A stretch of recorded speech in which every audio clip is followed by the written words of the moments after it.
How's it going, folks? So, we've all heard of the Rittenhouse verdict. Not guilty on all counts.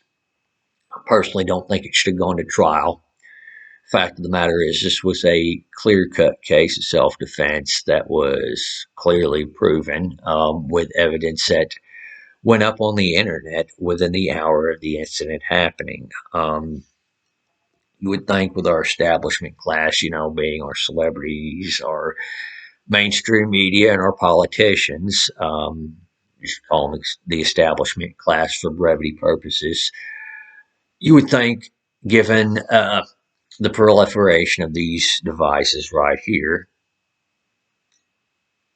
that they would think very carefully about what they said before they said it, to avoid saying something that was provably untrue. Yet they haven't. That actually is amazing to me in many ways.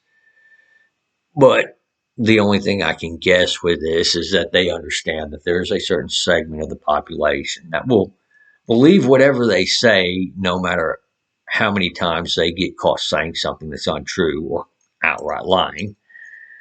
And then there's probably another segment of the population that they're aware of that doesn't really care about the facts or the truth, and they're just going to go with their tribe. And this is unfortunate, shamefully to say.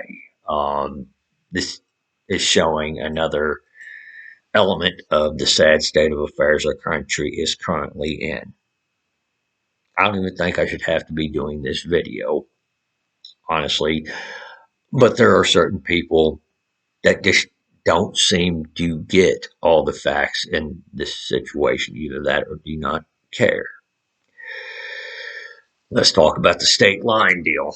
There are several areas in this country where you have one or two towns on the border, so it's not uncommon for one person to live in one state and then commute to another state to go to work, school, visit relatives, and the list goes on. Kyle's situation was one of these situations. He lived in Antioch, Illinois. However, his job and his father was in Kenosha, Wisconsin.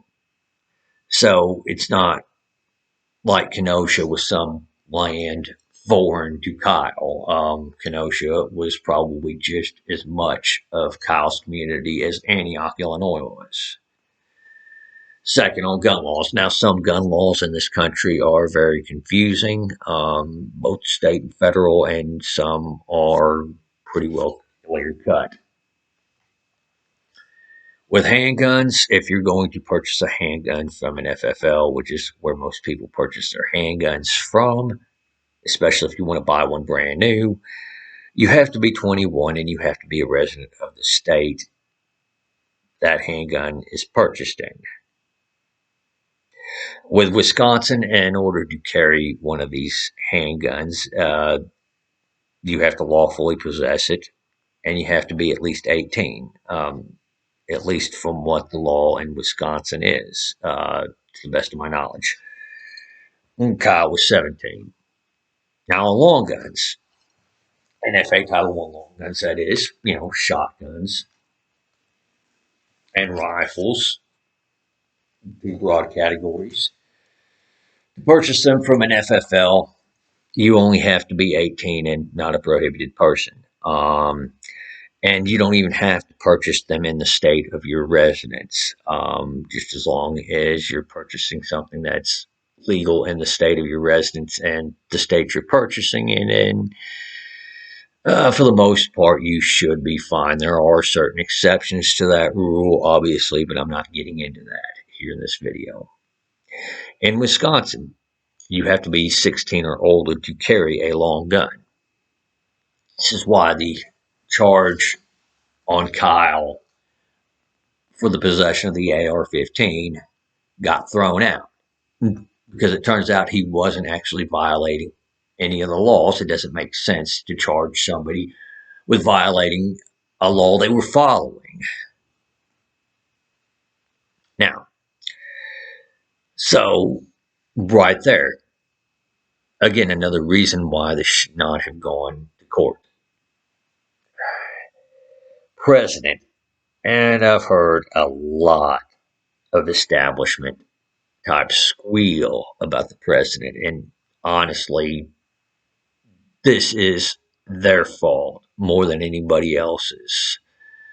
And I'll qualify what I mean by this. First off, we've always had a president to be able to defend yourself in this country.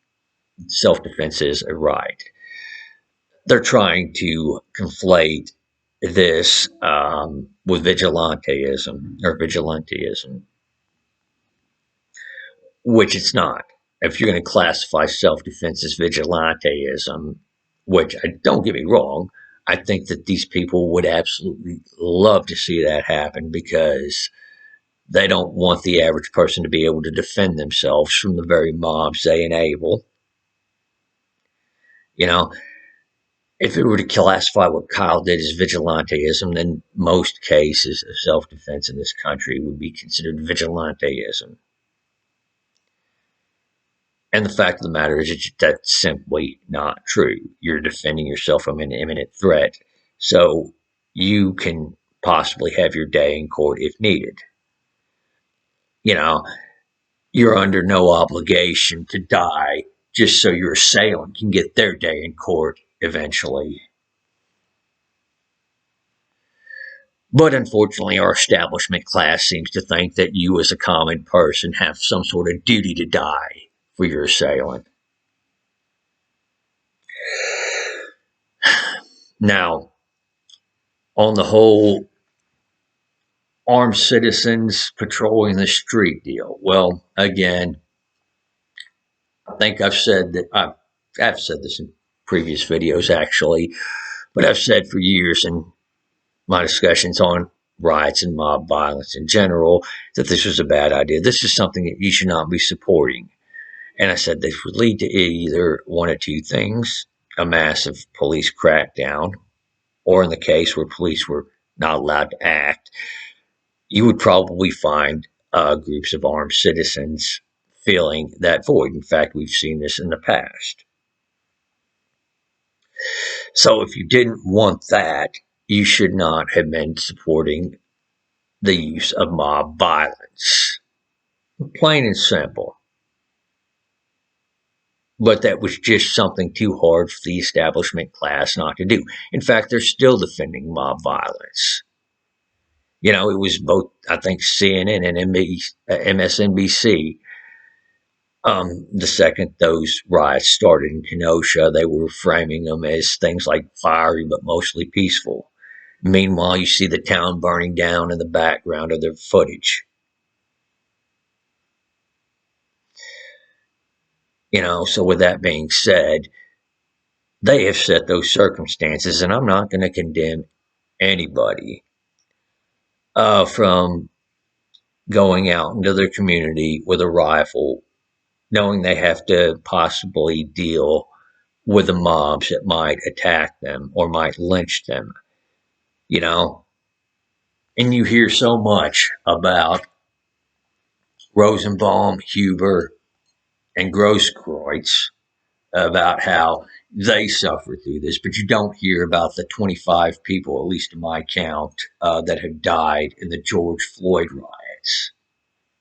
You don't hear of any of these people that these mobs of rabid lunatics have killed.